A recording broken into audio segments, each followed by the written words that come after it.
I remember growing up in the Bronx in the 30s, that's 1930s, and we had not many because my parents were immigrants. We had maybe two, tops three plants.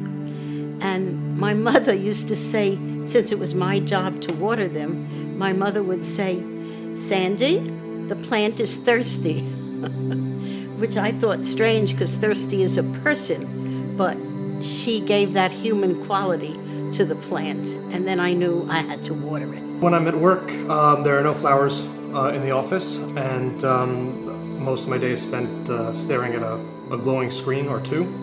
And you can feel really disconnected from the real world around you. So when I take a step away and I go get lunch, or the day is finished and I take a step outside, it's really refreshing to be able to look around and breathe in fresh air and see flowers growing around you. And it kind of revitalizes you after being drained in front of technology for the entire day. Flowers have a very, very large role in our lives as human beings. From biological to visual, also the smell that they emit.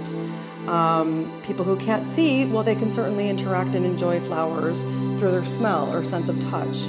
Obviously, from a nature standpoint, they provide oxygen, plants do in general, that we need in order to live on this planet. But it's more than that. I think it's almost spiritual.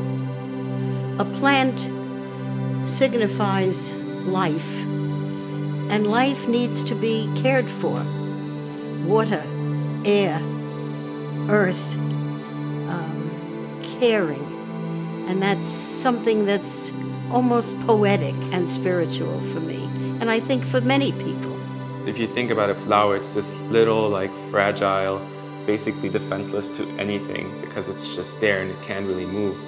And so people would step on it and not really care. But my grandma, when we would do that, my grandma would get really mad at us because she knows how much time and nurture and water and sun and nights and days passing it takes for a flower to grow. Some people are really good at taking care of flowers and sustaining them. Some people are not so great. I think it's not easy when you live in a big city and you're really busy running around and you work a lot. Sometimes you obviously forget to do things, right? So you can forget to water it, you can forget, or you forget for a couple of days and then you overwater it. Our lives are so busy. We have so much to do, just taking care of ourselves, where we live, our families and friends. So I think something that automatically could set it up and help us would be an excellent addition to our lives.